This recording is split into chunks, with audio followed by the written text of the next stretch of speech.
ও বিয়ে বাড়িতে উপস্থিত বরযাত্রী ভাই ও বোনেদের দৃষ্টি আকর্ষণ করতেছি, বিশেষ করে বরের দৃষ্টি আকর্ষণ করতেছি।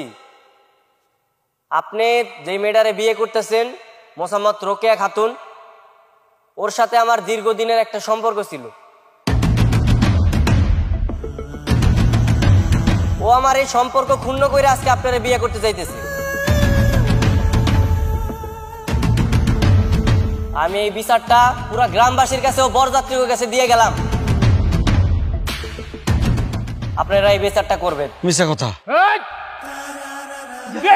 এটা কি কাজ না করলি তুই? এটা কি করলি বাবু? মেম্বার সাহেব, না না না, এই বিয়ে অসম্ভব। কারণ আপনারা আমাদেরকে দায়িত্ব নিয়ে অপমান করলেন। কথাটা বুঝেন, কথাটা বোঝার চেষ্টা করেন। শুনেন, ওই ছেলেটা ফাজলামি করছে, আসলে এটা কোনো ব্যাপার না, কোনো কিছু হয় না। আপনারা আমাদের দায়িত্ব না মাইকে অপমান করলেন। কি নাকি রুমাল দিয়ে বসে রিস্কের লেগে? বাবা, আমি বিয়েটা করি। কিসের বিয়া? এই মাইয়ারে বিয়ে করলে সারা গ্রামের মানুষ আমাদের নিয়ে মজা করবো। আমি এই অপমান সহ্য করতে পারবো না বাবা। চল চল, এই বিয়ার না। আপনার হাতে ধরতেছি ভাই, ভাই দুষ্টামি করছে, শাস্তি দিব ভাই। জোরাত করি ভাই গো, ভাই ভাই আপনার হাতে ধরতেছি ভাই। বাবা দেখেন দেখেন।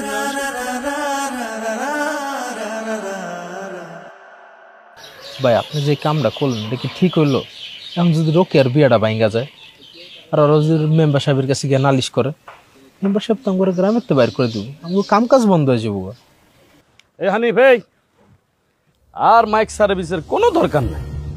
আমি মাইক সার্ভিসের ব্যবস্থা করছিলাম গ্রামের মানুষের উপকারের জন্য, আর তুই মাইক সার্ভিসের অপব্যবহার করছস। আমি কি করলাম? আপনি আমার মাইক সার্ভিস বন্ধ করতে কইতেছেন? আমি তো আপনার কাছে একটা বিচার নিয়ে গেছিলাম, আপনি আমার বিচার না করে উল্টা আমার ব্যবসা বন্ধ করতে কইতেছেন। হ্যাঁ, তোর ব্যবসা, তুই যে অপরাধ করছস, তুই যে কামটা করছস, এটাই হলো তোর বড় শাস্তি। কিন্তু চাচা, রোকেও তো আমার ভালোবাসে আরেকজনের বিয়ে করতেছে, ওর কি বিচার হইব না? এটা স্বাধীন বাংলাদেশ, তার বাপ মা যারা ইচ্ছা তার কাছে তার মাইয়ারে বিয়ে দিব, সেখানে তো আমার কথা বলার কিছু নাই। তাছাড়া তুমি যখন প্রেম করছিলা তখন তার বাপ মার কাছ থেকে অনুমতি নিয়ে প্রেম করছিলা? হ্যাঁ, যে তারা তোমার পক্ষ নিয়ে কথা বলবে? বুঝছি, কেউ আমার পক্ষে নাই। আজকে গরিব বইলা আমার প্রতি আপনারা অবিচার করতেছেন। না, তোমার পক্ষে কেউ নাই, কেউ থাকবেও না। আমি তোমারে কইছি গ্রামের সব জায়গা থেকে মাইকগুলা খুলে নিয়ে আইসা বাড়ির ভিতর বসে থাকবা, এটা হলো ফাইনাল সিদ্ধান্ত। অনেক হয়েছে। মেম্বার সাহেব, কইতেছিলাম অগো অন্য কোনো শাস্তি দিলে হয় না? অগো মাইক তো আমাকে উপকারী করে, গরু ছাগল হারাইলে, কেউ মারা গেলে ওরা তো খবর দেয়। আমি কইতেছিলাম কি অন্য কোনো শাস্তি দেওয়া যায় কিনা একবার ভাইবে দেখবেন। এত উপকারের দরকার নাই, বহুত উপকার হয়ে গেছে। এখন আমি যেটা সিদ্ধান্ত নিছি সেটাই হলো ফাইনাল।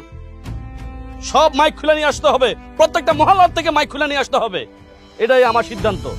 কথাটা মনে রাখিস। চল।